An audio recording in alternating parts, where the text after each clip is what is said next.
Welcome back to the weekly Trusted Visions podcast. Shaun, David, glad to have you back. Shaun, I know it's been an emotional week for you with your child going off to college. I don't know if that means you're getting old or if she's just grown up, but welcome back to the weekly Trusted Visions podcast. We're going to cover a topic, and this is probably one of my funnest favorite topics of covering recruiting OSJs and enterprises and how to not only become a recruiting OSJ and enterprise. As we all know, every OSJ and enterprise out there wants to be a recruiting enterprise or OSJ, but yet not many of them are successful.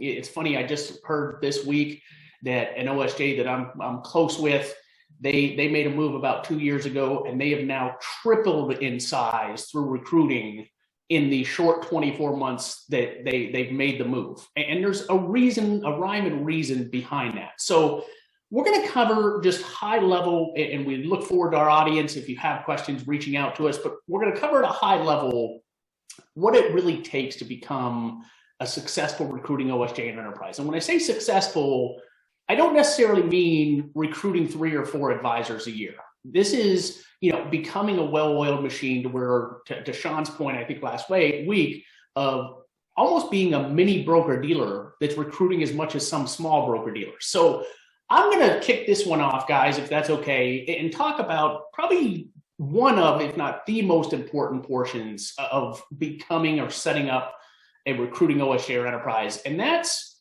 infrastructure. A lot of people we talk to think, hey, I'll just do some marketing and have competitive payouts and pricing, and the BD transition team will handle it. In reality, from our collective experience in the industry, if you're going to be successful in recruiting large numbers, you really have to have that infrastructure in place. And what do I mean by infrastructure? It's a lot of times you need to have a business development professional that's running the day-to-day business development team and or needs of the prospects that you're working with. And so not just having the person that's the managing director or the OSJ or acting principal doing it, but having a dedicated business development professional that's handling all recruiting efforts. That would be first and foremost. Secondly, it's really important, while the broker-dealers typically handle a big portion of the transition process, having a dedicated recruiting coordinator or transition person or even team, depending on the numbers that you're looking for, is absolutely vital. And the reason I say that is those transition teams with some of those broker-dealers are so inundated and busy. How much time are they going to be able to devote to the advisors you're bringing on board? And not saying it's not a priority to them, but they're typically going after other OSJs and enterprises. Well, which one's going to take precedence? And the experience that advisor has is really going to fall onto your shoulders as the OSJ or enterprise if it's positive and or negative. And so having that coordinator or that transition team, and like I said, depending on the numbers that you're looking for, you may need to have an entire team of transition specialists that understand the ins and outs. And then how much time is you as the managing director, OSJ, or enterprise leader, how much time can you devote to recruiting efforts? Because, well, you have your business development professional and you have your transition team in-house that is handling a lot of it. That prospect's going to want to hear from you and feel important, whether they're a $50,000 advisor or $1 million advisor. Right. They're going to want to know, hey, am I important to your enterprise? And so you've got to be able to carve out time. And I think, David, you said this before, carve out time and know that there's only so many hours in a day, but carve out that time to spend time with those prospects as they come about. So I'm not going to be too long-winded, even though, like I said, this is one of my favorite topics. I'm going to kick it off to Shaun. And I think all 3 of these areas that we're covering are vital. But as you've seen throughout your career, Shaun, every OSJ or enterprise wants to be successful recruiting. Right. One of the biggest hiccups they have is they're just not competitive in the marketplace. Right. And so I'm going to kick it off to you to cover the importance of payouts and pricing when establishing your recruiting efforts and how to go about that. Sure. Absolutely. In my humble opinion, and I'm basing this off of 20 plus years of recruiting experience. And throughout that time, I've had the opportunity to work with a lot of great groups, OSJs, enterprises. I've seen so many deals not come to fruition because of the lack of payout and pricing. You can have a great value proposition, which is very important. You can have a tremendous support and service initiative, which is huge. And you still need that. However, if your payout and pricing is not on par with the marketplace, you're not going to win too much business. So as a recruiting OSJ enterprise, you have to establish a competitive payout pricing structure. It's simple. You definitely need to be, as you mentioned, Jeremy, within the marketplace as far as what broker dealers and OSJs are offering. How do you do that?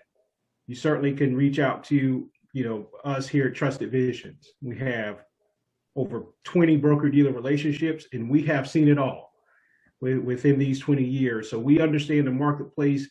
We know what payouts are being offered, whether it's for a $50,000 producer or $1 million producer looking to plug into your enterprise. We understand, we know where you need to be. Now, if at a firm level, you're not there, after a discussion and you realize that the payout model just may not work for you. If you're not there, there's something called negotiation that you can partake in. Whether it's with your existing broker dealer, most broker dealers at this juncture do have internal support for large OSJ enterprises.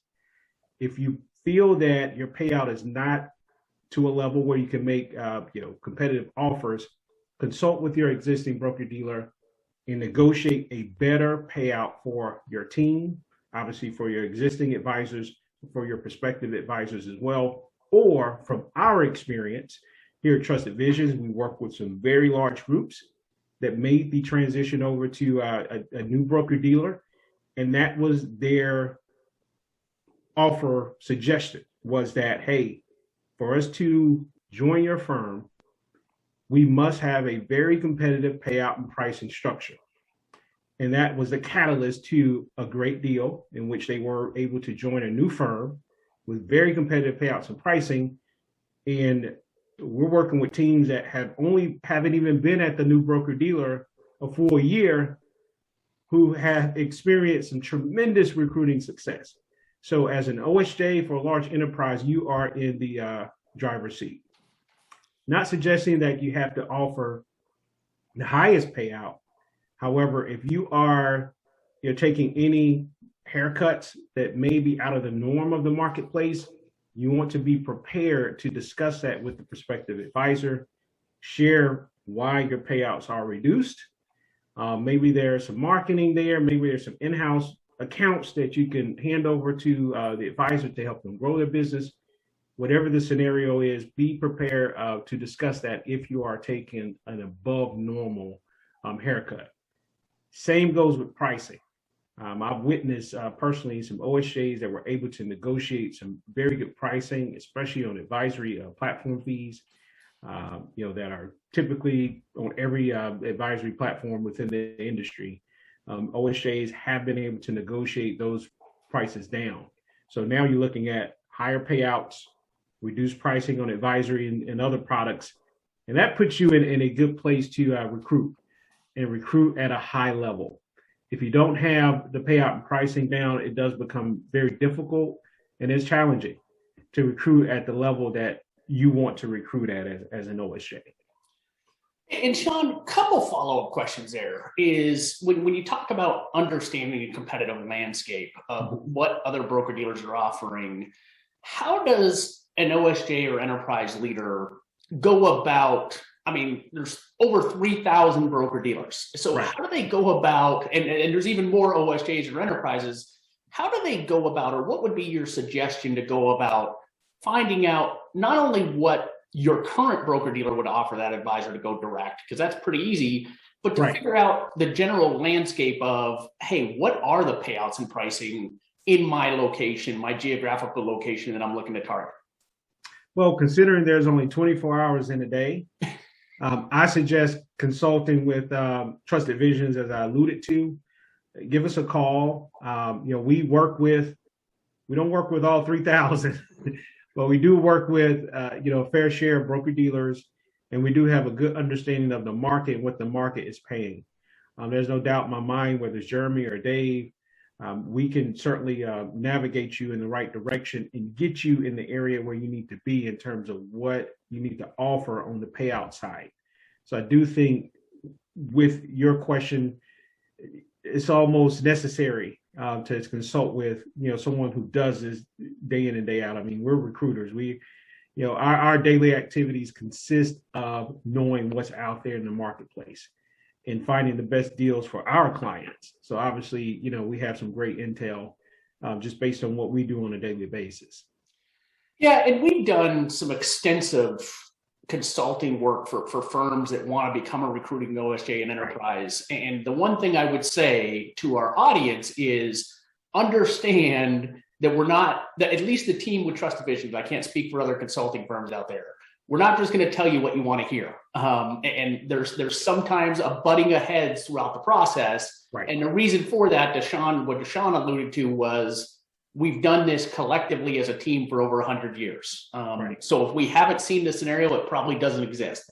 Shaun, greatly appreciate that. David, I'm going to kick this one off to you in that, Shaun's talking about payouts and pricing. We're talking about infrastructure. The one thing, in my opinion, that gets missed a lot is you get the payouts and pricing right, you get the infrastructure in place, and then you just sit back and wait for the floodgates to open of prospects running to you, or the business development team within your broker dealer just handing you leads. And we all know the reality of that is that's not going to happen. And so taking a proactive approach to being a successful recruiting OSJ or enterprise through marketing, what suggestions would you give recruiting OSJs or enterprises to take a more proactive versus a reactive approach? Understanding the reality is you're not just going to get droves of leads from your broker dealer, or people just, hey, I heard about David Perez, enterprise leader, I want to join you. Right. Well, and to kind of piggyback off of, the conversation about, infrastructure and even payout and pricing, and it's the same thing on the marketing side. The biggest thing is to be upfront and transparent. If your payouts aren't the highest, what do they get for that? And it's the same thing on the marketing side. You think about that when somebody hits you with that question and you're not the most competitive when it comes to pricing. What do you get for that? What does the advisor get for that? You got to be comfortable with those responses and those answers. And it really delves directly into the proactive marketing side of it.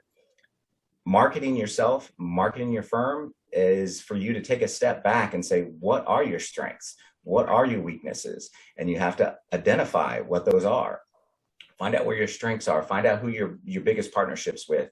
If you do much better in a geographical area, more than you do with your OSJ of being multiple states involved with your plan, is make sure you know your strengths. And to get started with that, first and foremost, work with a consultant. Talk to a third-party recruiting firm like ours, or even talk with your current broker dealer. Every single one of them has a marketing department, and they're always going to be there to try to help you identify your value proposition, your strengths. And, we hear the SWOT analysis all the time in the corporate America world of, you got to take a look at your strengths, weaknesses, and everything that goes along with it, is really organizing your thoughts, organizing what you're going to do and how you're going to market yourself as a firm, first and foremost. Because just marketing for marketing's sake is not going to get you, again, it's not going to get you those leads. And we're in the business of trying to effectively market to people that are going to bring people in your door, where you just don't want to throw your name out there saying, hey, this is my logo, this is what I'm doing,